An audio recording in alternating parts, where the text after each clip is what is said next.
So, before we start with our next item on the program, that is the Bible study, I'd like to ask the new board to stand up. They're freshly elected. We've seen them, actually, those three, but the other three are less familiar. There's Maria, Etienne, Martin in the middle. Mike won't stand up. There he is. He hasn't been listening. Simicha is at the back. And Anya herself. Well, we've seen her. Okay. She was just elected, so she's been in the limelight. Thank you very much. So those are the rest. And there's Salome from Switzerland, who's not here. She had a clash. Right. This brings us now to our Bible study. Hannah Tomsarova was announced on the program before. Unfortunately, she had to drop out at the last minute because she's been delegated to an international conference. Another international conference, we should say. We're very glad that Roman has stepped in. Zabrodsky. It's a bit of a tongue twister, Zabrodsky. So, Roman, you can say something about yourself. I can tell you what he told us. He's studying at the Church University in Prague. And besides theology, he's doing languages, Hebrew, Greek, and Aramaic. He speaks modern Hebrew as well, and he's learning Arabic at the moment. Besides his studies, he is very involved in human rights work with different minorities in the Czech Republic and also in interfaith dialogue. So this is very versatile, interested politically and theologically, very interested person. He's going to speak for quite a while, a few minutes anyway, and then we'll have a time for discussion.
For the sake of completeness, I would like to mention the discourse in which the selected terms appeared, thereby indicating their meaning. So, what is heart? The term can be understood in two ways, as either the masculine or feminine nominative. The masculine nominative is based on Proverbs 23:15. My son, if your mind gets wisdom, my mind too will be granted. In Hebrew, Beni im chacham livecha yismecha, levi gamani. It is clear that in the sense of the term heart can also be translated as mind. I think it's wrong with the microphone, I don't know. The feminine nominative is based on Proverbs 12:25. If there is anxiety in a man's mind, let him wash it and turn into the joy with a good word. The mind is also here translated in Hebrew, levi, lev. This concept suggests that the term heart can also be understood as inner man, mind, or will.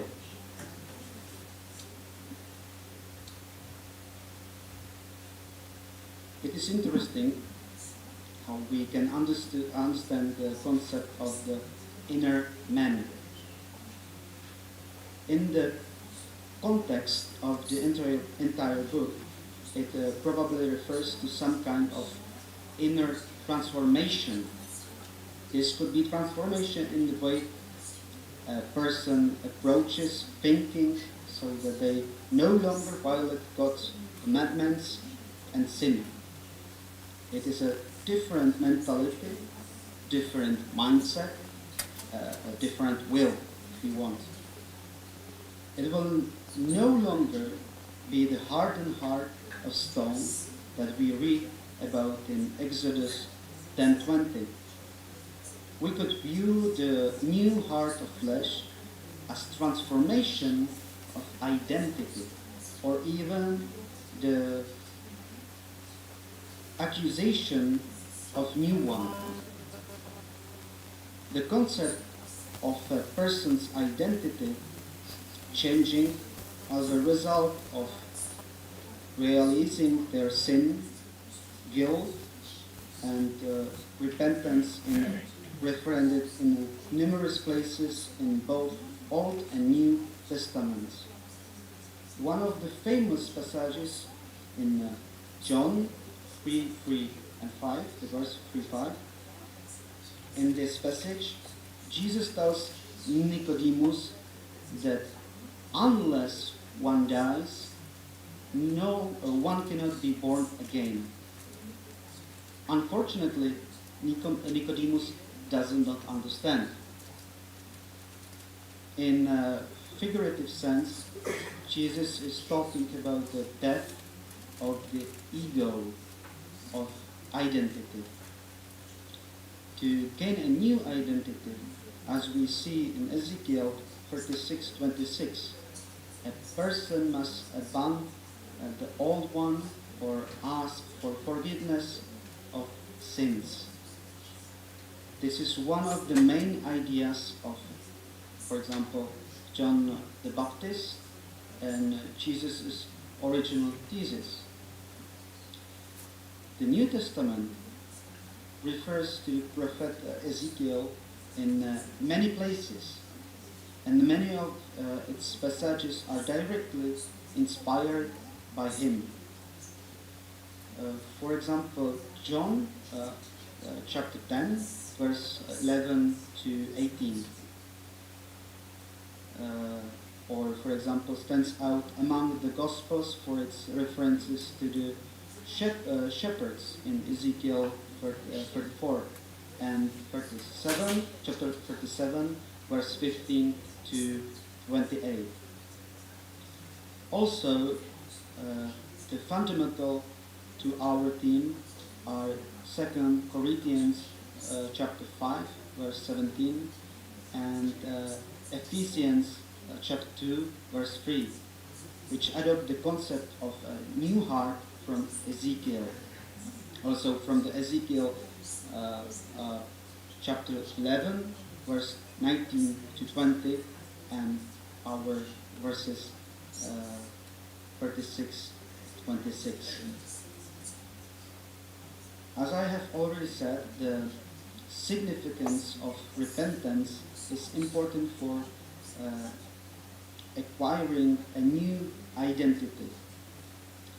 For example, Michel Foucault describes this process in his work.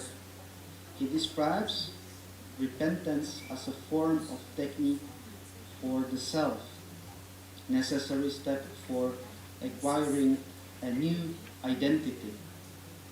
This is remarkably relevant to the theme of our conference.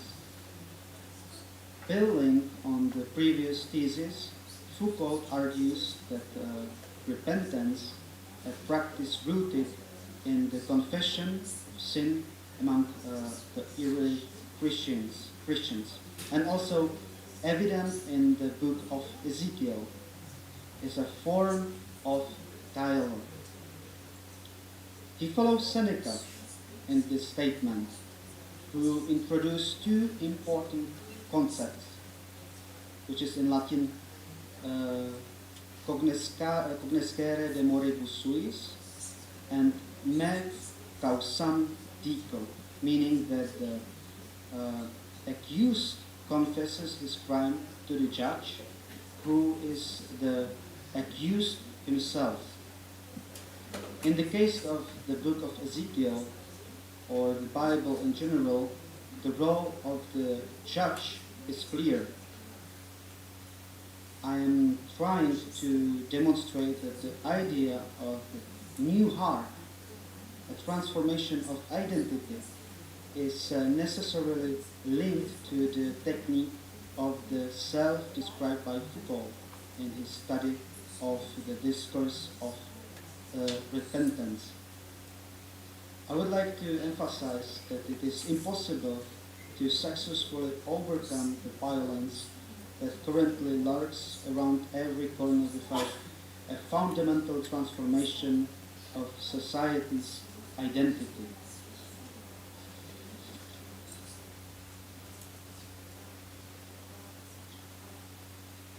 In the context of where we are, and we heard about it a lot yesterday, and because of the brothers and sisters from the Moravian Church, and also my homeland, I cannot fail to mention a famous native of my country.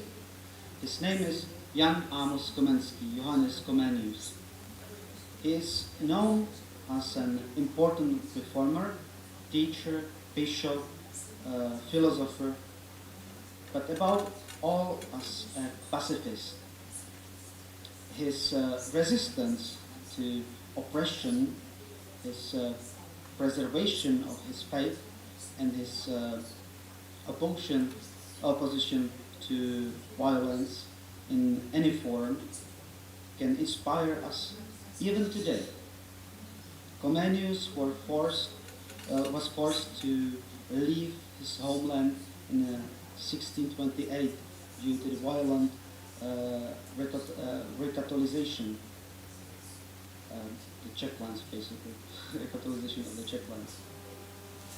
And despite all the violence he experienced there in the wild feeling, he is known for promoting his own Christian ideas of non-violence and love for one's neighbors. He believed that the world could only be changed through gentle love and wisdom, not force, not violence. After all, he was a bishop of the Unity of Brothers, group referred to as a people without sword. It is precisely the suffering, oppression, and violence inflicted by human beings on one another that constantly forces us to reflect on the meaning of peace. Through empathy and love for our neighbors or refugees, we can recognize our mistakes and openly admit that racism, anti-Semitism, homophobia, and any other form of chauvinism and violence committed against others is our fault too. We are also guilty of being blind to the evil of violence perpetrated against those who are persecuted. As described in Ezekiel 36, acknowledging sin is the first step towards returning to the promised land, into the arms of Christ, towards a new heart, not of stone, but of flesh. This transformation leads to a new identity. From this emerged resistance and the will to defend the weak and the oppressed. For example, we said the board be testifying to God's grace will also lead to the transformation of society as a whole. A change of identity or the accusation of a new heart. Ultimately, this will lead to reconciliation. So, this is the end of my presentation. Thank you so much for your attention. And if you have some questions, you are welcome to ask.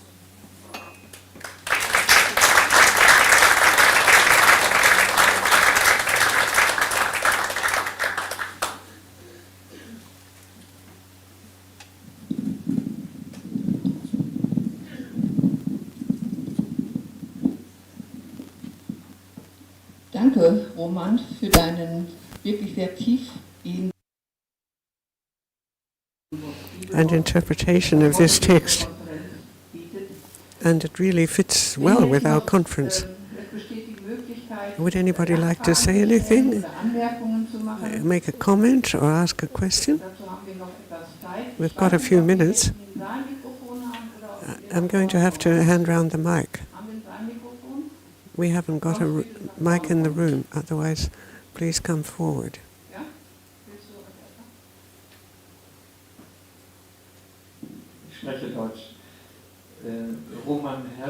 Many thanks, Roman, for these indications that we have to have a new heart, that we can be given a new heart. I'd like to ask something about your country. I do that as a Catholic. I have friends in the Czech Republic, Catholic friends, priests, who I understand very well, get on very well with. But since the Ukraine war, there's been a barrier between us with respect to pacifism. And I see that with you and in your group, this fear of a new Russian threat is a lot stronger because it's full of danger for you, it's perilous. I'd like to know to what extent in your church and in your group of friends do you ever discuss this question of how to handle the question of pacifism?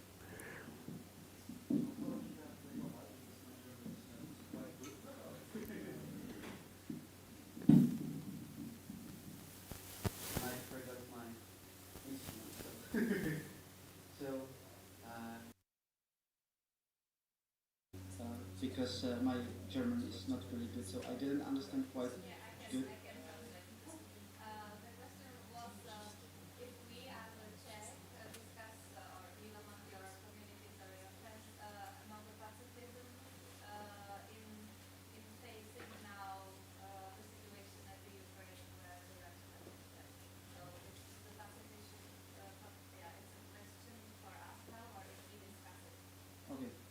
So, of course, that we are discussing our community and in our country the issue with the war in Ukraine and Russia. There is a difference between the unreasonable violence and the war. If we will be in silence against the evil and the violence, it's a sin, basically. We cannot be quiet. We cannot be silent. So, but be pacific also means overcome the evil and the violence in a different way.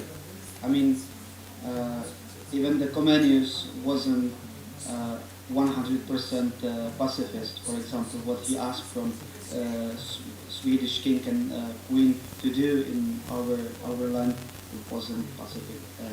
Anyway, so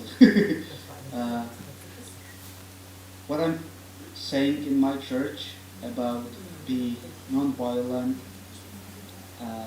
and how to end the war in Ukraine is be resistant over the evil and violence, and that means helping to people, helping brothers and sisters, and it doesn't mean just Ukrainians, because also the Russian citizens are in our country searching the help,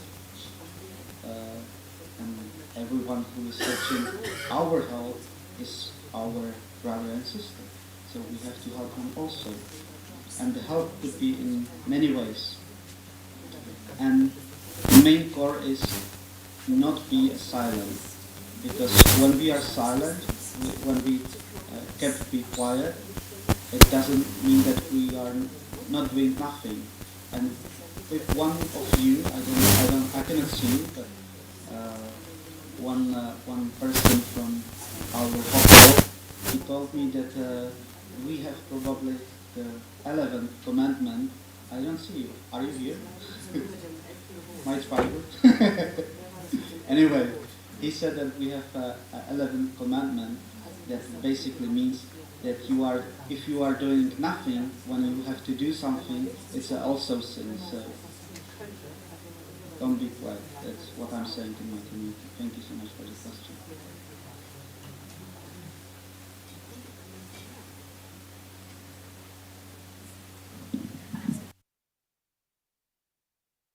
Any more comments? More questions?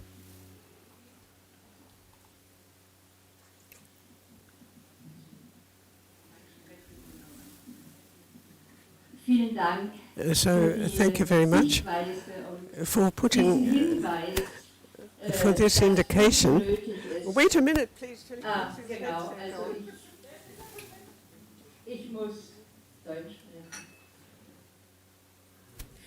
Thank you. Are you receiving it? Roman, are you okay? I'm Monica Matthias. I come from Berlin, and I'm a pastor, but I'm retired. And we're supporters of security, rethinking security, that organization. So many thanks for your presentation. I listened carefully. And this idea that repentance is necessary, also in a whole society, in order to gain a new identity for your society, being given that is wonderful, a wonderful gift. I appreciate that. As a West German, however, and as part of German society, and Germany is part of NATO, which is the strongest military alliance, then repentance would mean that the sins committed by NATO should be made visible and should be analyzed. And an act of penance should take place. And with respect to Berlin, there's internal mission, a home mission. It's not the only one, but we would say that there's a proxy war between NATO and Russia going on. And so we, as members of NATO in West Germany, have the main task of doing penance at this point, so that the violent structures in which we are entangled can be overcome. Those are my thoughts.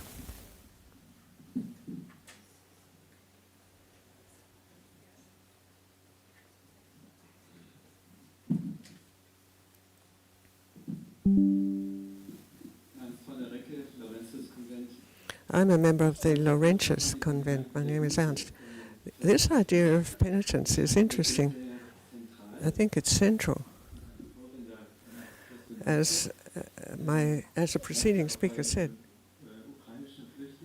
we have a Ukrainian refugee who's been there for 3 months, and we have several of them, and they all say we need this opportunity of penitence. It's a form of dialogue. And it was in the last judgment, the penance is called for. So that's something I'd like to point out.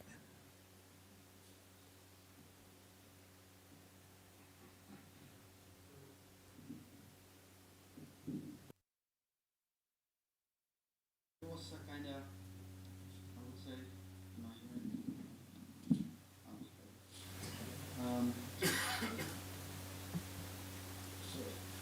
just interrupting you.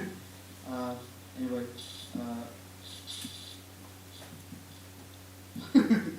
what did you said? It's really, really hard.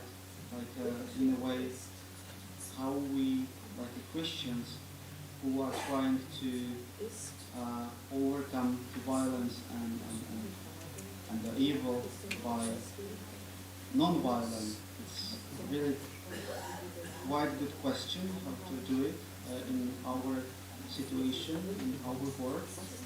The world around us is militarizing with huge of amount spending from the government to the army. I don't like it. I've been for the state, for the sake of the nations and NATO and Europe. It's probably necessary. But for me as a Christian, it's another question. We as Christians are also citizens, so we have sometimes it's like to serve to two lords. We have like the responsibility like the citizens and the responsibility as a Christians. And our mission is to connect it to these two positions, how to be a good citizen and how to be a good Christian. I think in the world where the violence is coming from every corner, basically, it's a huge problem. So what we can do as Christians, I said it in my presentation, trying to transform the society where the militarizing will be not needed. It's maybe like a dream in this situation with war in Ukraine, war in Gaza, war in Nigeria, war is basically everywhere. War is also happening in the streets. So how to do it? I think that the example of our faith is the best way how to do it. It's a fight with it's an internal fight. You have to do it again and again. It's never stopped. But with God's glory, maybe it will happen one day. I hope so. I don't know if I answer all questions or all all the thoughts what you have. But this is my point of view, how I'm trying to serve to my church, to my parishman, and what I'm saying. My parishman is kind of different than others. Because, in the small city we don't have too much Ukrainian refugees, but we have issues with Roma people. It's a huge problem in Europe itself and also in Czech Republic. And the violence between Czech people and Roma people is visible every day. And what I'm trying to do is bring everyone from the city to the church and preaching New Testament evangelism, and that's it. That's what I'm doing. And it seems like an easy job, or it's not enough. But now I'm surprised that it is actually enough for overcoming the violence. So this is my Christian answer, I would say.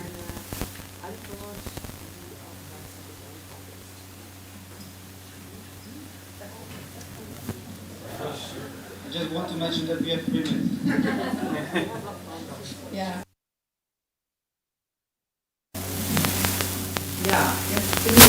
So now I'm in a dilemma.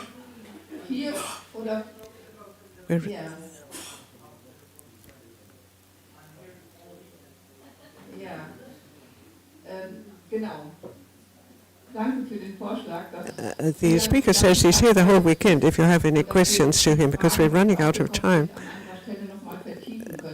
It would be better to go to the break at the moment, because we've got to start again at 11.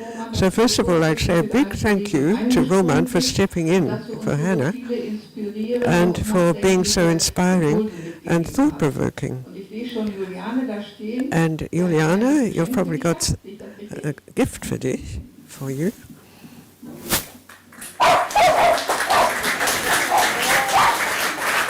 Applause from the back. Etienne had my idea already, but no. Hi, I'm Naomi. I'm a director of. I'm Naomi, so I make change happen. No, so I live in Lithuania right now, and I'm the director of the Center for Dialogue and Conflict Transformation. One of the things that I'm a part of is your awareness team here. And we also recognize that to be a community, we're all coming from different parts of this planet.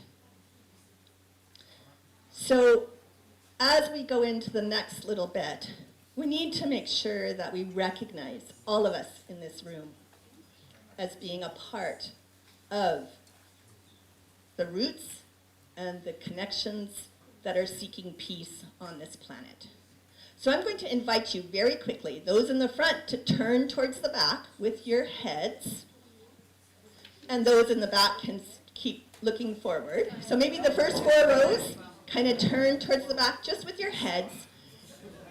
And I'm going to ask you, if you're from a country that I name, to stand up so that people know what is the bag you're carrying behind you as you come into this space.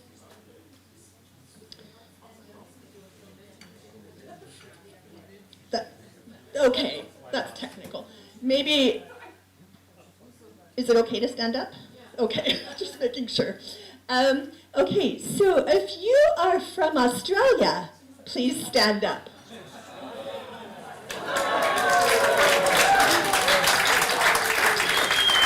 If you are from Albania, please stand up. If you are from the continent of Africa, please stand up.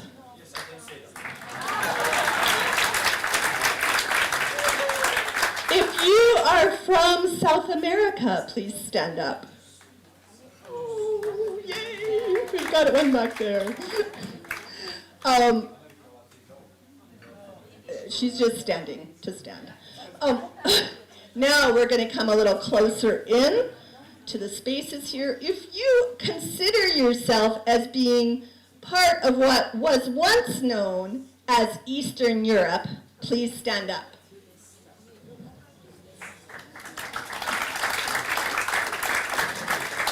And before you sit down, can you please stay standing up if you came from somewhere once known as Eastern Europe, and just quickly call out the country you call home now.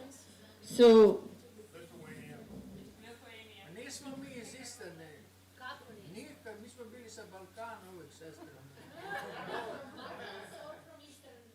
Balkans or Eastern Europe, there's always a question.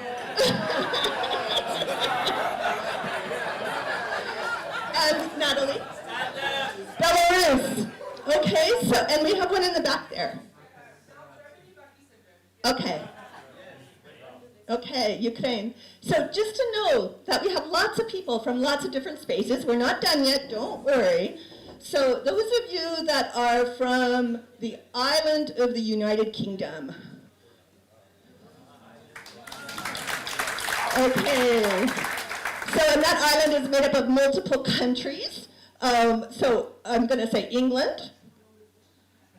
I'm going to say Scotland, Northern Ireland, Ireland. Okay, just so that we see, oh, Wales, sorry, there. Okay. And then we're going to move a little closer to these people that call it home here. And we'll say those on the outskirts, such as France and Spain.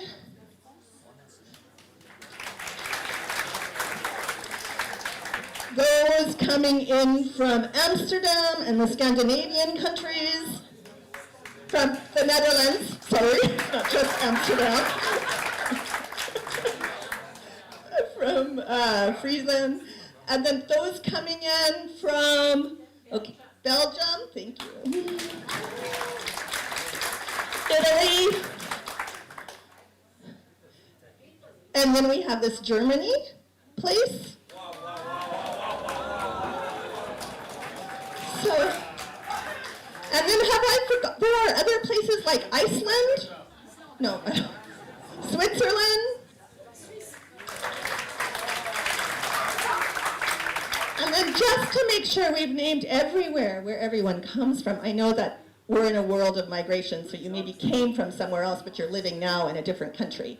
But have I missed any places? Ah, thank you. Serbian, yes. We kind of named them before, but Serbian, yeah. And Croatia, Macedonia, we could keep going. Bosnia-Herzegovina, there's a long list. Middle East, thank you. Asia, thank you. Assalamu alaikum. Asia. Okay, so there's no one from Asia. This is a problem. Georgia.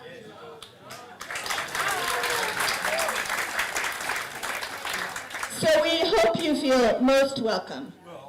And what we do know is that what we believe in our little bit of the work here is that we heal human tragedy, we heal human divisions by human encounter. And that's why we're here today. That is so lovely. Thank you, Naomi. Okay.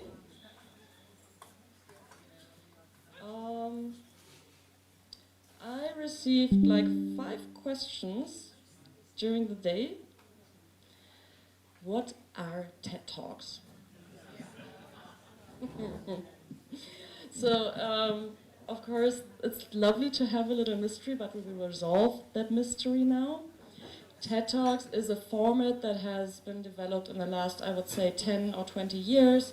It's like a very short presentation. It's supposed to be entertaining, supported by either images or PowerPoint slides. So, because we know how, well, we got the feedback that in the last years people would have liked to at least hear something about the workshops, even though they can't participate in all of them. we invited our workshop leaders to prepare TED Talks, so at least you have a little bit of an impression. First of all, what kind of people and perspectives are meeting here, even though you cannot talk to over 100 people, to also give an overview. So the topic, resist, reconcile, and transform, you can apply that to basically any conflict situation. So we have selected different scenarios where you have to think about how to resist or reconcile or transform yourselves or your community. And we want to share these perspectives with you, so you know how that there's also different ways to reconcile or different ways to resist. So yeah, the question, what's a TED Talk? It's a short presentation, and it's just like a brand name. That's why we named it that, and to hopefully communicate it to our speakers what they should do. And without further ado, I mean, Friedrich Kramer will have a proper introduction later, but just a couple of words about you before you start. Friedrich Kramer will begin our TED Talks. He's the only person that will not have the workshop later, because you will hear a proper speech from him, or presentation, your choice. Friedrich Kramer is the performance actually. So Friedrich Kramer is the regional bishop of the region of Middle Germany, the Protestant Church. He is also the spokesperson, the officer for peace questions of the Protestant Church in Germany. He's a musician. He is former East German, and I think maybe one of the less popular but also most popular people in the Protestant Church these years in Germany, because he is so committed to just staying firm on the question of non-violence. So thank you for being here. You have 6.5 minutes. You will hear the alarm when it stops, and you will have 10 seconds to finish your sentence. After that, we will continue.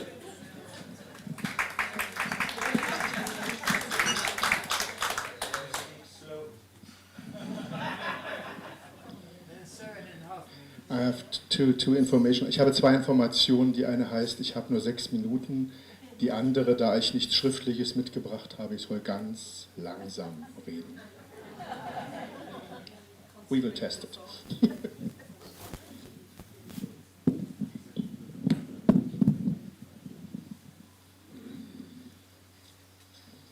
Ich freue mich sehr, dass ich hier sein kann. To welcome you here. I'm the spokesperson of the Protestant Church in Germany, the EKD.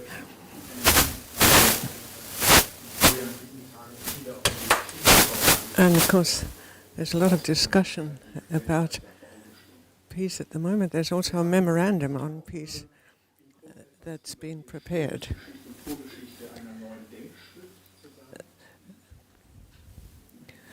We have had various other such memoranda. These are long reports, says Elaine, usually about 100 pages on a certain topic. And we've come up with a new one on peace. It hasn't been published yet. That'll happen on the 10th of November on behalf of the Union of Protestant Churches in Germany, the EKD.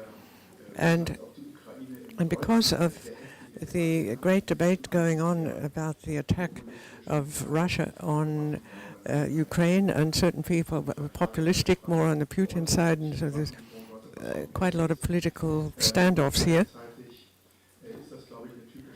This is a typical German debate. I don't think there's anything comparable in English or Serbian or any other language. I don't think any other bishop has had to deal with such issues in such depth as we do here in Germany when it comes to the issue of peace. after the Second World War.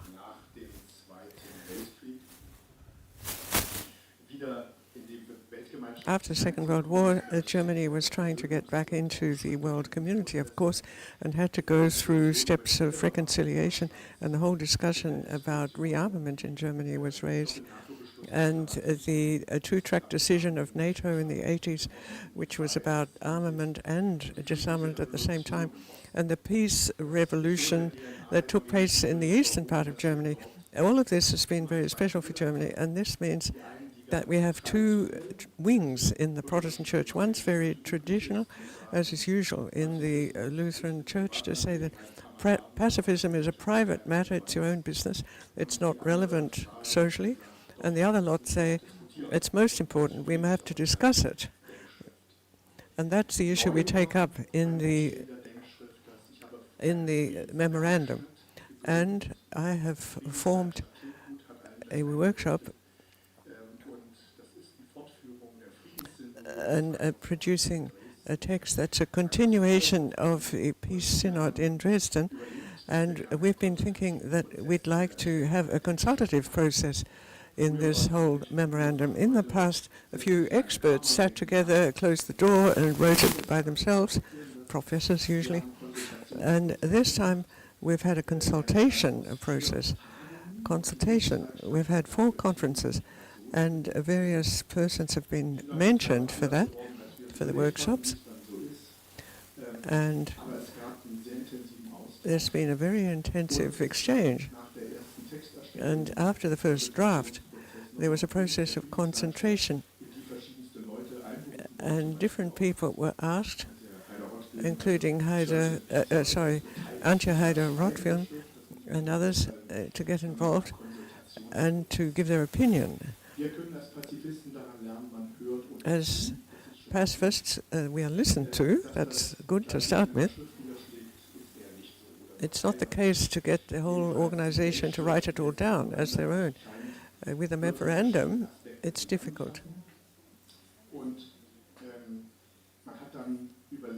And so we thought that the aim of the new peace memorandum would be to relate theological thinking to anthropology, for example, to come up with a politically founded access to them. And it would be an attempt on the basis of new challenges to show ways forward in terms of peace ethics and to create hope which would take seriously the reality of the world. That's a very important point. And this has been pointed out by others this morning. And it's interesting that in the memorandum, and I'm happy about this, it's a good thing to have this consultation process. In our mission statement, we differentiated. We had protection from violence as high priority as compared to the others. And the second point is that there's a call for freedom, freedom from need, recognition of states, and protection is important. And another thing is with dismantling injustice and strengthening the reach of the United Nations, for example. That's very important in its fullness. And another thing is the dimension of recognizing cultural diversity and rewording of peace promoting plurality, because plurality calls for quite a range of thinkers. It can even include the populists.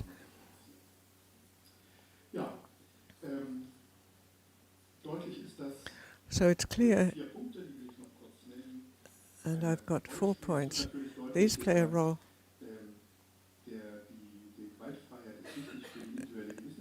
A non-violent development of Christian conscience, explanation of piety, spirituality, but a real impulse or inspiration is having a good look at the laws. Thank you very much. There's still a lot more to say. This is all about my workshop this afternoon.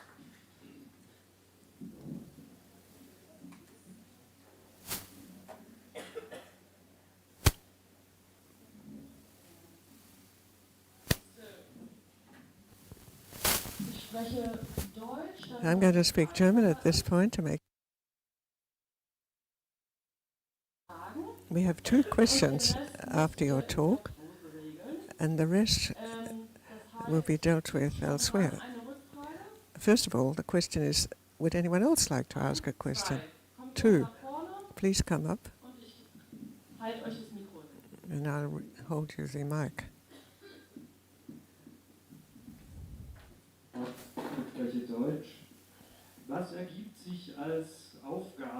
So what results in the task for this group here from this memorandum you've been quoting, particularly this part that pacifism doesn't have to determine the whole of society?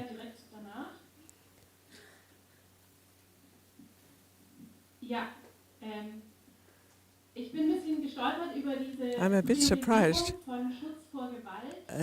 you give priority to protection from violence, and was wondering, what does that mean? Do you give examples? Do you mean non-violent protection, or do you leave it open? 2 minutes to answer.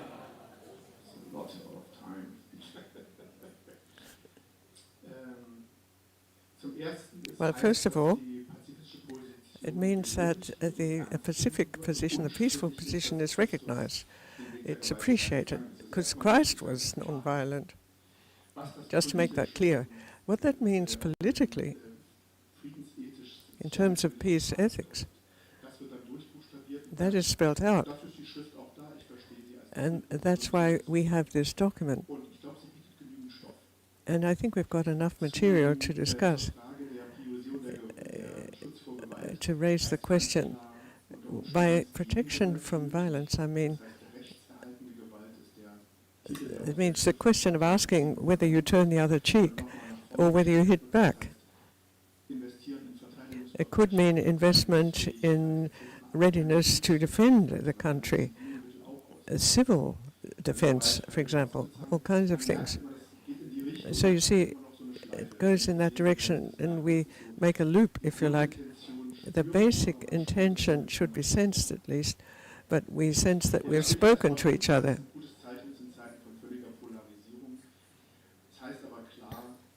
And it also means, in view of the threat from Russia, Germany has to get involved. That is a fundamental thing. But it's a question of moderation, justice. These are the questions that continue to be relevant. Hello. So many thanks, Friedrich.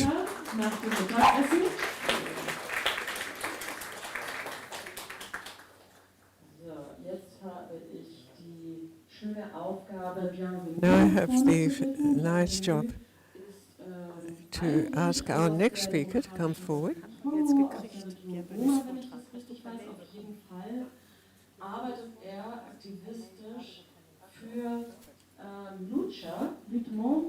And Lucha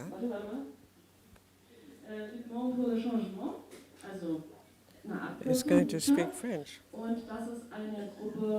Die eben in der Demokratischen Republik Kongo für Demokratisierung, für Gewaltfreiheit einsetzt. And he works for a group in DRC for justice and peace and democracy. Ich weiß nicht, ob nie vorher, auf jeden Fall nicht vorher gewesen. Wir haben auf jeden Fall eine riesengroße Welle von Gewalt gerade im letzten Jahr da gesehen. There was a lot of violence in the last few years, and we see how it worked. Ich habe es nicht bekommen. Ja, aber per Mail habe ich es nicht bekommen. Okay.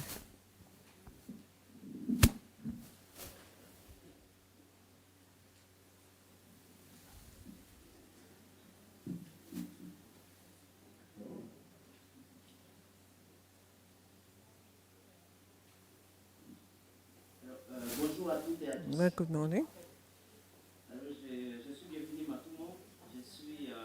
I'd like to tell you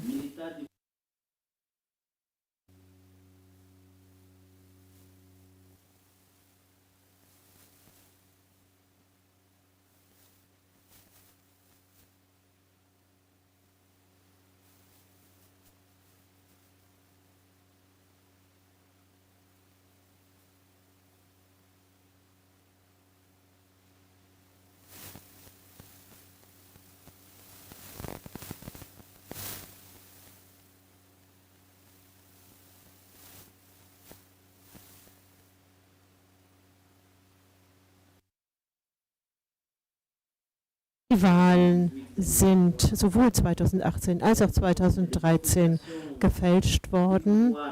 Dann gibt es eine Machtübernahme des Präsidenten der Republik. Gewaltentrennung ist ein Fremdwort in unserem Land geworden.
So with all of that, we're a very poor country.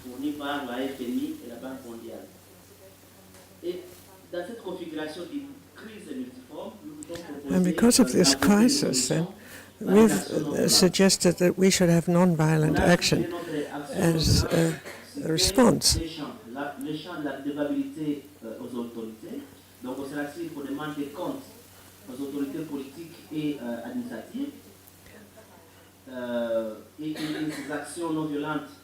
Non-violent action doesn't always work, of course, because there's a war going on. But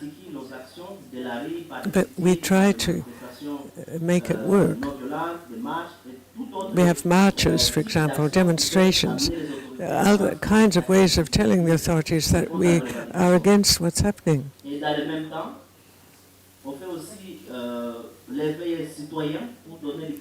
And we try to arouse awareness in the citizens.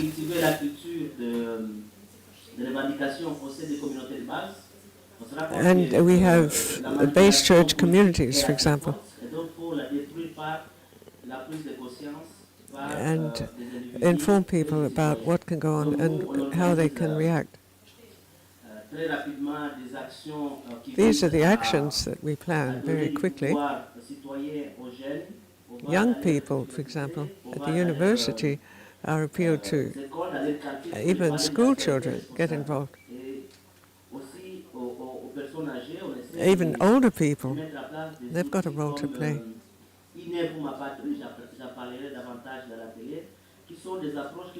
I spoke about this more during the prayer today.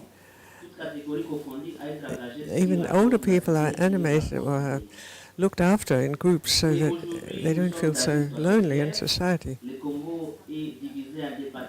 Congo is divided into departments. Originally it was colonies.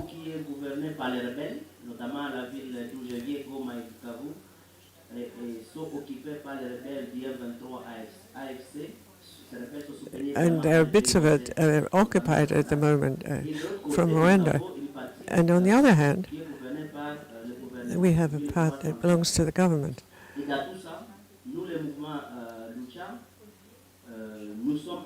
And in view of that, we're really struggling to get peace back again. to get all the partners in the Congo involved. And we encourage anyone to come and help us to build a process of peace.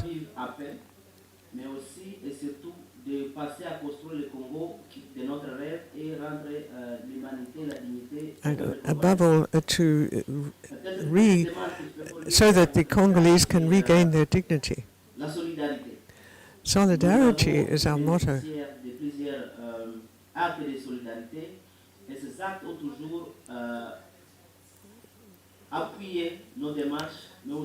We mention solidarity all the time in what we do. So if you like, please give us a hand. In any way, send us material, money, whatever. All of this is solidarity. And we try to get assistance from neighboring countries too, where our Congolese are in exile, for example, the world over, if it comes to that. Well, this afternoon I'll go into more detail. Thank you very much.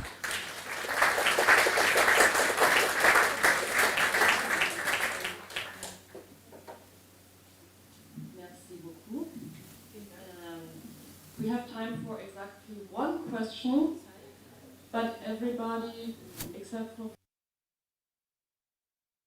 you will have more time to talk to them. Okay, anybody who thinks I really need to know this right now?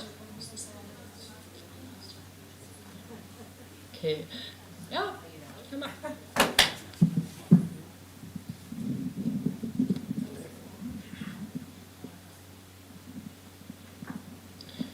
Markus Baum, ich spreche Deutsch. What role can the bishops play and the church leadership?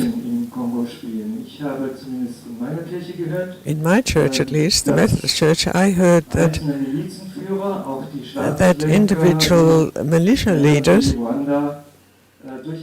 from Rwanda listen to the bishops. That would be exciting if it were true. And what do you do in your organization, Luca?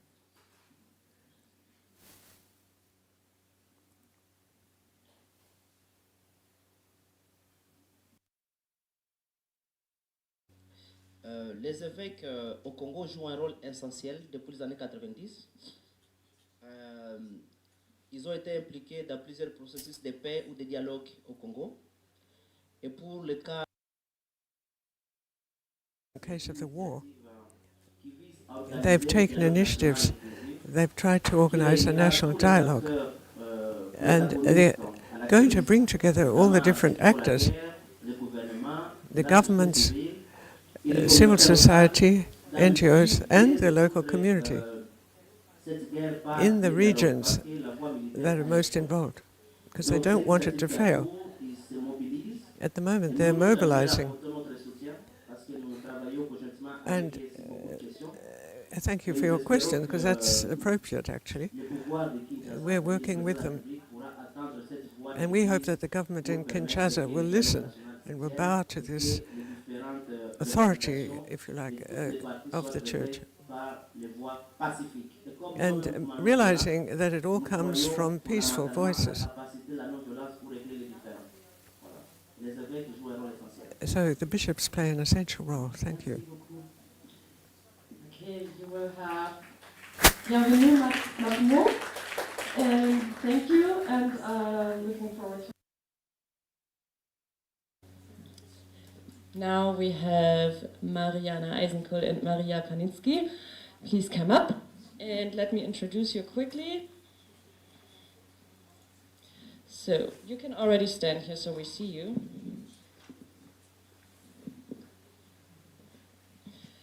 All right, so we have Mariana, who is a graduated theoretical mathematician and a communicology master.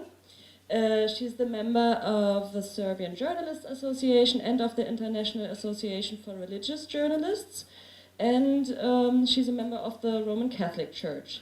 Oh, oh my God, Maria and Mariana, I'm so sorry. Yeah, and we have Maria Panitsky from Novi Sad, born in 1966. She is a psychologist and works for the Ecumenical Humanitarian Organization in Serbia, in Novi Sad. This Ecumenical Humanitarian Organization, EHO, is providing social services for the elderly and people with disabilities. She is also an active member of the United Methodist Church in Kisac, close to Novi Sad. Thank you for being here, and we're looking forward to the next 6.5 minutes.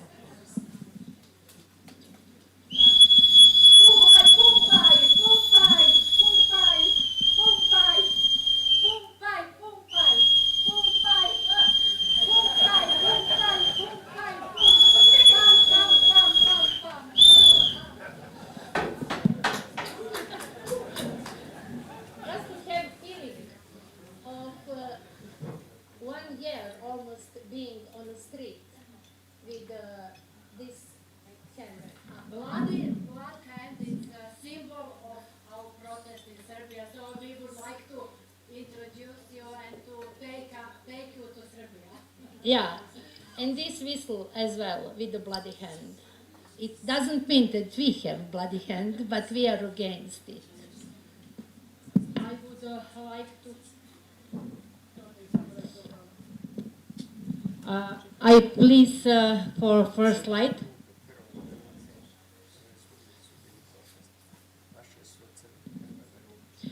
We prepare short PowerPoint presentation with pictures. We think that what's going on in Serbia? We would like you to present youth and youth energy in Serbia. What this energy actually moved the whole Serbia, whole citizens, and we joined them. What is going on in Serbia? In Serbia, a series of protests have unfolded, catalyzed by the tragic event at the city of Novi Sad, where I live, at railway station on 1st November 2024, where a concrete canopy collapsed, led to the death of 16 people, mostly young people and children. This disaster sparked public outrage and led to the widespread student-led protest demanding accountability, transparency, and the end to corruption. Student demands are the following. First of all, arrest of those who are responsible for Novi Sad disaster. Release of documents related to the reconstruction of the canopy as well as the punishment of those responsible. A justice for protest violence. Arrest attackers of protesters. Charge those who drove into crowds. Halt and stop large construction project with a technical audit of structures built of major projects in the last 10 years. Fourth, stop the Jadar project. Lithium project and some mining project in preparation with strict environmental controls. Fifth demand is increase education budget in 20%. Raise minimum wage by 20%. Seventh, guaranteed purchase of agricultural product. Ensure the state buys all agricultural produce at inflation, adjusted prices. 8. Stop credit arrangement. 9. Stop exploring weapons to conflict zones like Israel, Ukraine, and others area. 10.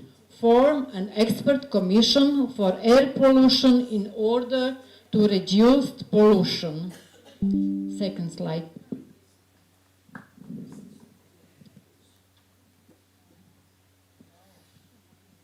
I have to explain this.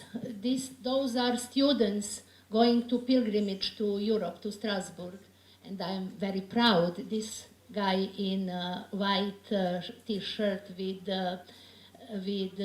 flag is a student of mine. He is leading it. So, but I'm not going to talk about him and about students. I'm going to talk about church response. Churches are mostly quiet. So the protests continue, merging with other public grievances, indicating sustained public anger and activism. The peaceful protest spread and grew larger. Hundreds of thousands of people in Serbia joined, not only students who are majority, but also school children, teachers, actors, hospitality workers, taxi drivers, bikers, journalists, farmers, lawyers, and so on. What is the reaction of the churches? The Serbian Orthodox Church, historically one of the most trusted institutions in Serbia, has shown a complex and divided response. The message from church leadership has been that the church should not defend particular interests, positioning itself as apolitical. No official statement by the Serbian Orthodox Church up to now. The division within the church has been striking. While the official stance has been restrained, many within the church have taken sides as an individual. There are a lot of Serbian Orthodox priests helping and supporting, but not as a member of church, just as individuals. Roman Catholic Cardinal Ladislav Nemet supported students' initiative via official public statements and on social media as well. Protestants community stay quiet as well as Muslims and Jewish. This conflicting position within the church reflect a deeper struggle over the church's role in civil society. Third slide, please. This is the this movement in Serbia represents a significant moment where the youth, supported by a diverse coalition of citizens from across the country, are demanding not just accountability for a specific tragedy, but a broader overhaul of governance, transparency, and democratic practice in the country. This general uprising against corrupt system that has ruled in Serbia for decades. Reaction to the government after 5 months was fake student camps in very downtown of Belgrade, consist by fake students who are paid by €2,000 per person. That moment provoked violence on different locations and methods. People and society are divided and polarized now, and we can feel tension and possibility of major conflict. The end. I have a short invitation for our workshop. What can be expected in our workshop? We called it Quo Vadis Serbia? What can happen in Serbia? So, those who come to our workshop, we will be discussing various methods and tactics of civil disobedience, importance of local initiatives, resources as well, creative way to express resistance, etc. The role of the church in polarized society, where can we find transformation of the conflict, lack of dialogue in Serbian tradition, and how to renew a culture of dialogue.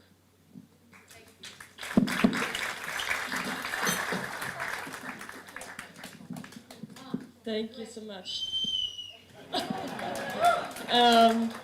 We're running low on time, but ja, Anna, bitte. Kommst du nach vorne?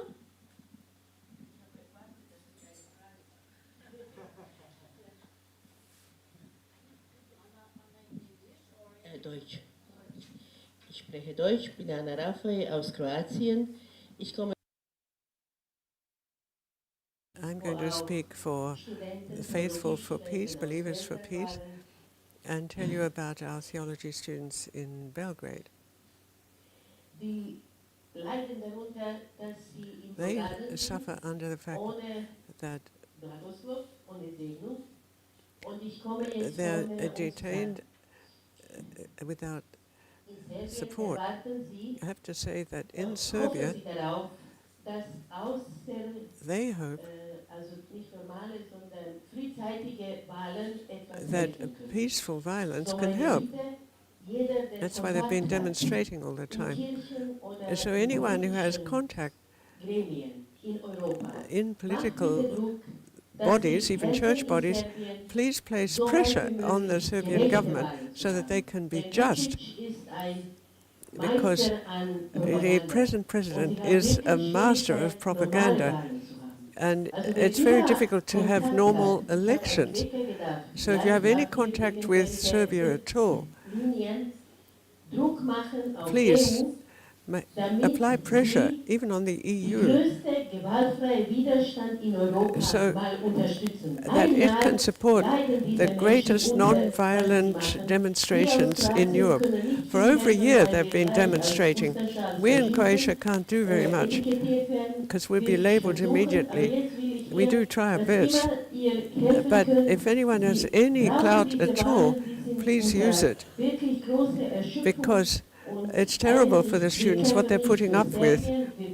And we're not just fighting for Serbia, we're fighting for ourselves.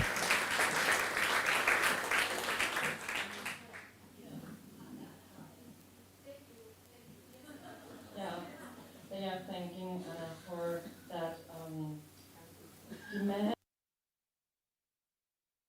So thank you so much.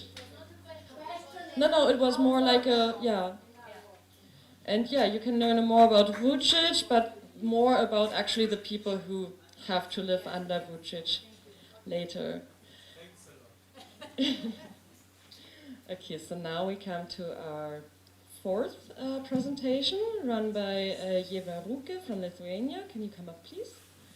So, I have a long introduction for you, but I think I will stick to the most, maybe most surprising stuff, because Jeva is not on. I mean, the not surprising information about you is that you're the coordinator for the Center for Dialogue and Conflict Transformation at the LCC University in Klaipėda, Lithuania. I think what I didn't know before was that you actually had a long career of sales and hospitality before you moved to peace studies and conflict transformation. Actually, I planned a little more introduction, but I will just stick to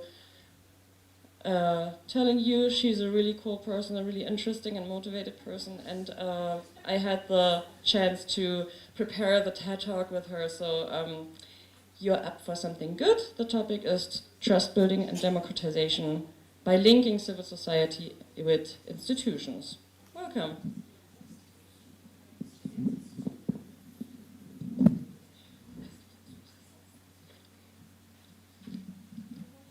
Yeah. Hello, can you hear me well? Yeah. Okay, good. I can yell. This is the slide. So, good afternoon, everyone. So, as Juliana said, my name is Jeva Ruke, and I come from Klaipėda, Lithuania, from a university, from a Christian university there, CC International University, and I work at the Center for Dialogue and Conflict Transformation together with Naomi Enz. She's somewhere here as well. Probably, hope. Yeah. Oh yeah, she is. Okay, good. So yeah, but before we begin, I want to ask you something, and you can answer my question only by using your hand. So when I'll count till 3, I will ask you to show me thumbs up if you can feel that you can influence institutions. your local government or another, your church or another system of authority in your context. You can show thumbs sideways if you are not really sure, and then thumbs down if you feel that you have no influence at all. So I'm counting till 3, like 1, 2, 3. Okay, good. Thank you. You can lower your hands. So usually I see a mix. I see some confidence, some doubt, and many in between. And that middle space between hope and disappointment is where the real work begins. In Lithuania, after the fall of communism, people believed that democracy would naturally bring trust and fairness. But soon many became disappointed. Institutions felt distant, very corrupt, and citizens lost faith in their ability to make a difference.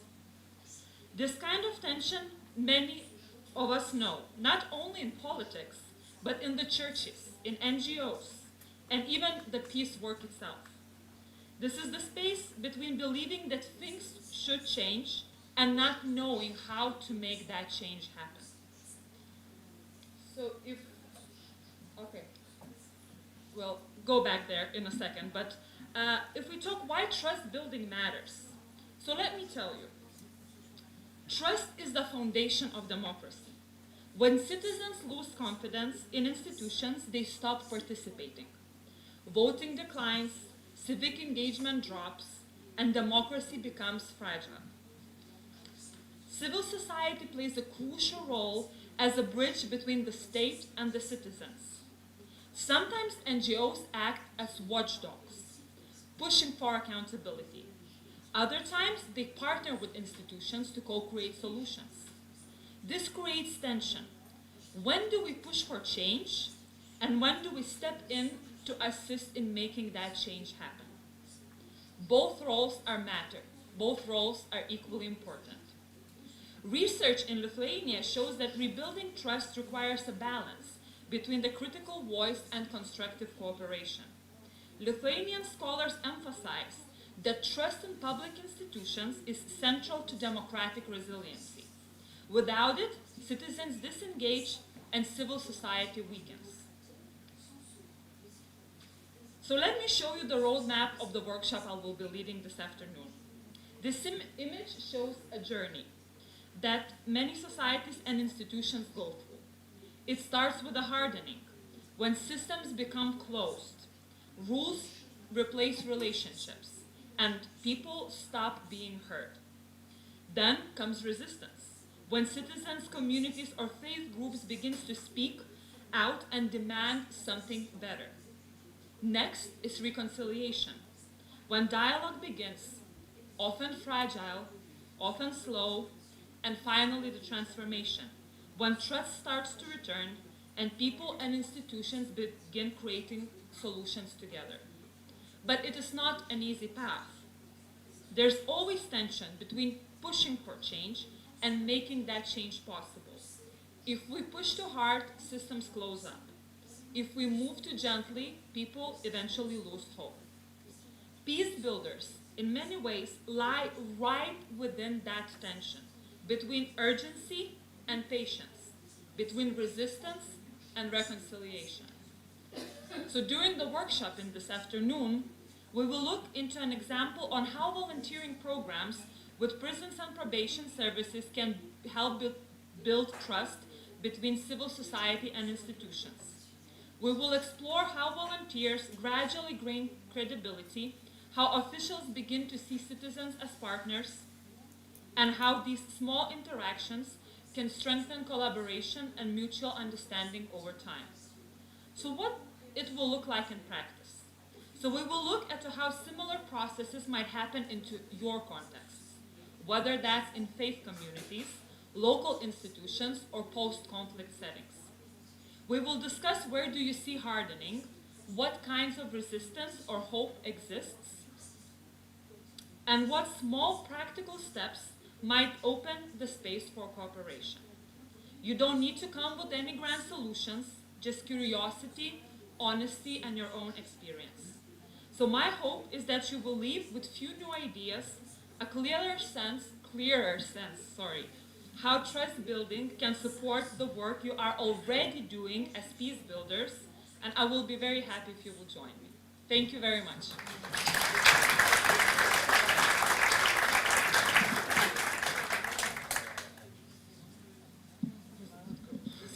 Yes, thank you so much. I'm not being a good girl because I will cut the questions so we can have lunch on time. Thank you, everyone.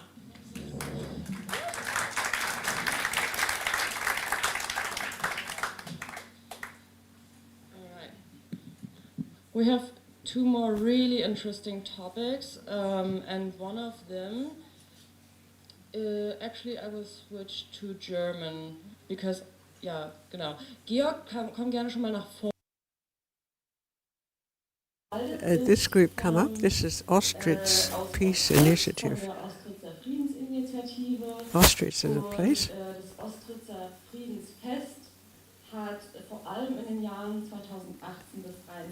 And above all, between 18 and 23, it held various activities for openness to the world.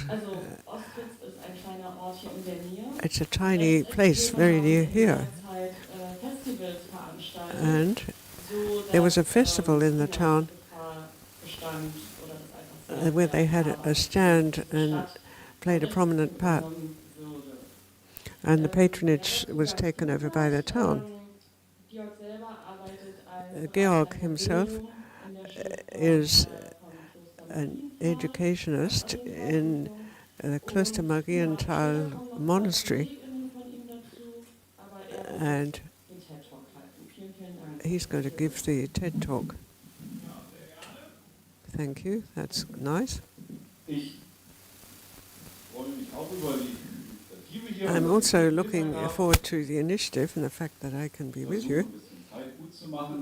I try to make up some time because a whole lot's been said. Where I come from and who I stand for. The problem has already been mentioned. In December, we heard in 2017 that there was to be a shield festival, a shield and sword festival called SS. And it was on Hitler's birthday. And it was quite clear that these were going to be right-wing extremists. And that had a new quality suddenly, because the right-wing, ultra-right scene is extremely splintered in Germany. And on occasions they get together, mainly Hitler's birthday. That was their declared aim. And unfortunately, they chose this small town, Ostritz, which is near us here in eastern Saxony. There's a field there, 3 hectares big. The Neisse River is flowing on one side. It's relatively easy to shield from the rest of the world. And they could have got on with their thoughts. But we said to ourselves, this is impossible. This is an abuse of our town.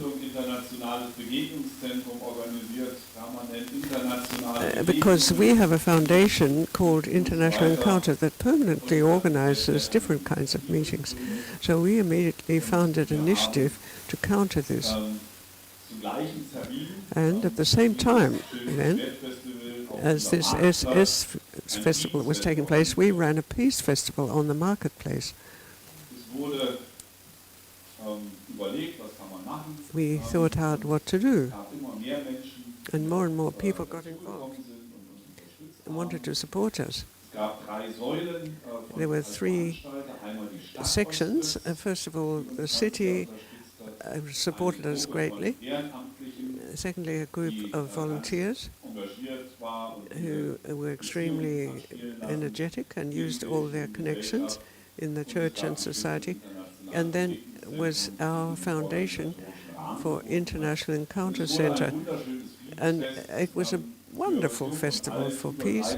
Young and old, over 3,000 people came. And our idea was, we're in favor of being outward-looking, of being tolerant. We're not against people, not even against ultra-right people as people. We're against their thinking. On the other hand, we're in favor of tolerance. And the other idea was to reach as many people as possible.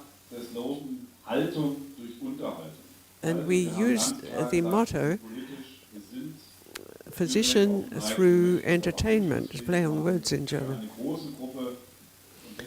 And so we provided this entertainment with wonderful music as well, and dancing and lots of other attractions to encourage people in their tolerant attitude. We had workshops. I'm going to present our workshop approach this afternoon and hope we can come into conversation and put our heads together about how the ideas that and the experience that we gained in Auschwitz with our peace festival can be transferred elsewhere. And fortunately, the right-wing extremists have never come back. They don't like it there. They have stopped coming since 2020. The ultra people, they've gone somewhere else, of course. But there can also be new problems in your town if this sort of thing does occur. And so we would like to think about, for example, how we can bring in these three sectors I mentioned, these three corners of support for what we do, the city, the volunteers, and an organization like a foundation. And that way we can mount something valid, because we saw it was successful. Normally you have to go by devious means, though, to organize a thing like that. Thank you.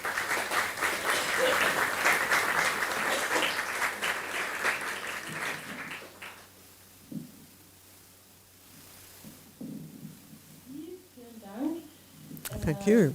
English again.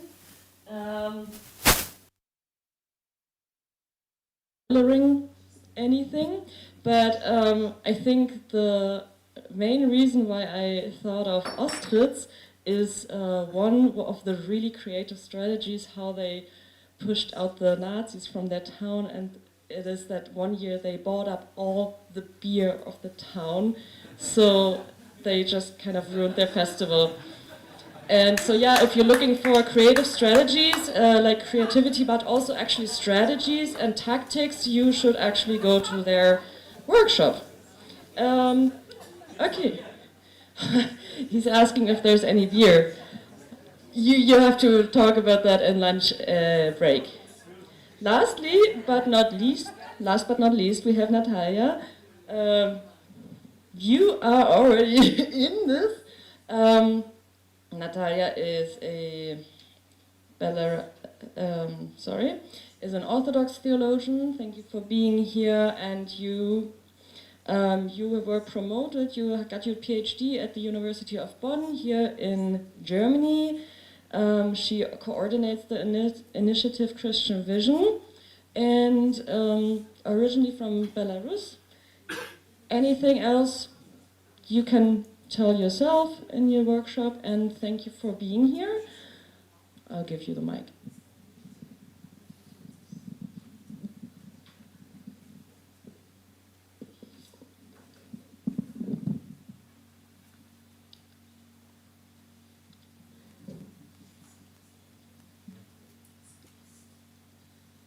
In Belarus, in our national hymn, Mahutny Boże, we pray to God Almighty.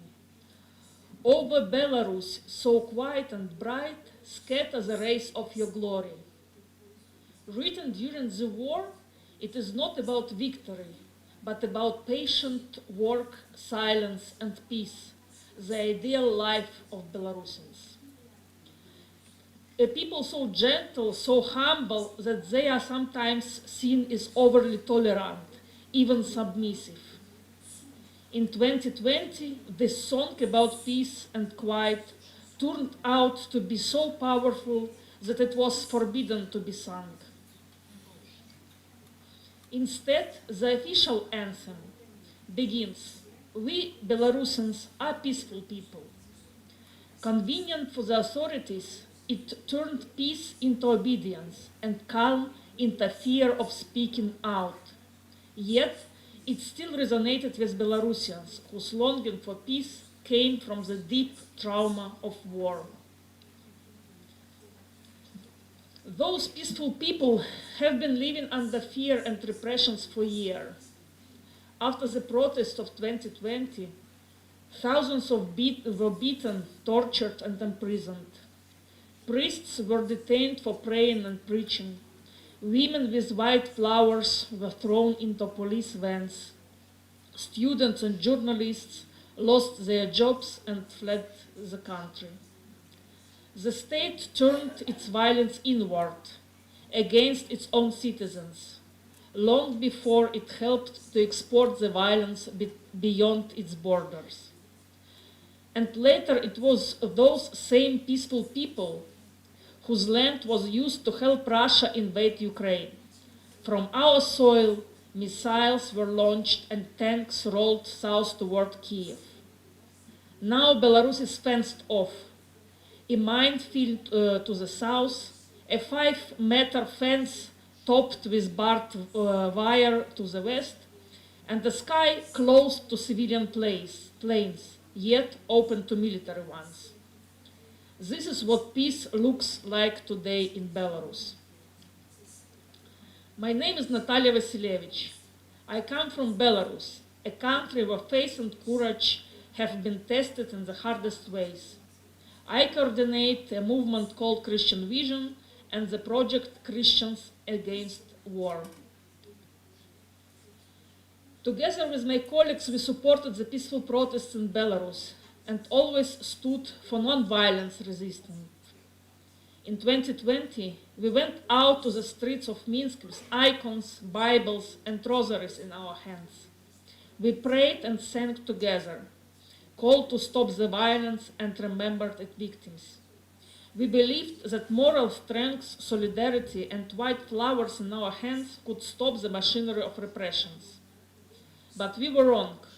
The wave of violence grew like a snowball. No one was spared, not priests, not mothers of many children, not the elderly, not people with disabilities, not the sick, not professors, not even Nobel Prize laureates. People were sentenced to years in prison simply for organizing tea gatherings in their neighborhood or posting on Facebook. On April 1st, 2025, the Belarusian KGB declared my organization Christian Vision an extremist formation, and me as a person affiliated with an extremist group. In today's Belarus, those who speak against violence are labeled extremists. Were we wrong? Our non-violent protest did not reach its goals. Thousands remain in prison, many cut off from the world, some never return alive. Those released are often forced into exile. Hundreds and thousands of Belarusians now live abroad, unable to go home. Then came 2022. The Belarusian authorities supported Russian invasion of Ukraine. They allowed Russian troops to enter from our land, from the north of Kiev, the same army that carried out the massacre in Bucha. They offered their airfields and airspace for missiles that struck peaceful Ukrainian cities, bringing fear, destruction, and death. In 2022, Belarus saw new heroes. No longer peaceful women with white flowers, but men in camouflage with rifles, volunteers who joined the Ukrainian army to defend freedom. The same people who in 2020 took off their shoes before stepping on the bench, not to make it dirty. These photos became a symbol of peaceful protest. And 2 years later, those same people put on military boots, literally the same ones from the famous picture. To believe in peaceful change while war rages nearby now seems naive, even foolish and defeatist. And yet, I keep asking myself, is there still a chance for non-violent initiatives to make a difference? Can they bring peace and justice in times of war and repression? This is what we will reflect on together in my workshop. How faith, conscience, and solidarity can remain powerful even when peace seems impossible.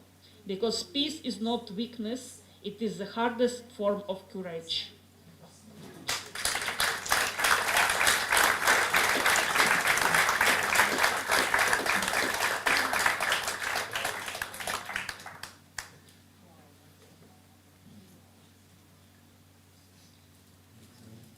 Okay, in Deutsch sagen wir, ihr habt die Qual der Wahl. A rich choice. Ihr habt jetzt noch also okay, ich weiß gerade nicht, was du meinst. If you haven't already put your name down in the workshop, Also ihr habt jetzt vor dem Mittagessen noch Zeit, you've still got eure time Workshops zu ändern, to oder put euch your noch name down or einzutragen, change wenn ihr your das noch name nicht somewhere gemacht if you like. habt. Mittagessen ist jetzt oben. Please have a look at the lists just outside the door before you go to lunch, if you don't mind, so we can work out which rooms are most suitable, which languages, etc. That will be this afternoon then. Some of them haven't been allocated yet. So at 2:30 there's coffee, tea and cake. Genau, bitte vergesst nicht, eure Dolmetsch-Empfangsgeräte zum Aufladen wieder abzugeben beim Raum verlassen. So please hand in your equipment before you go. Enjoy your meal.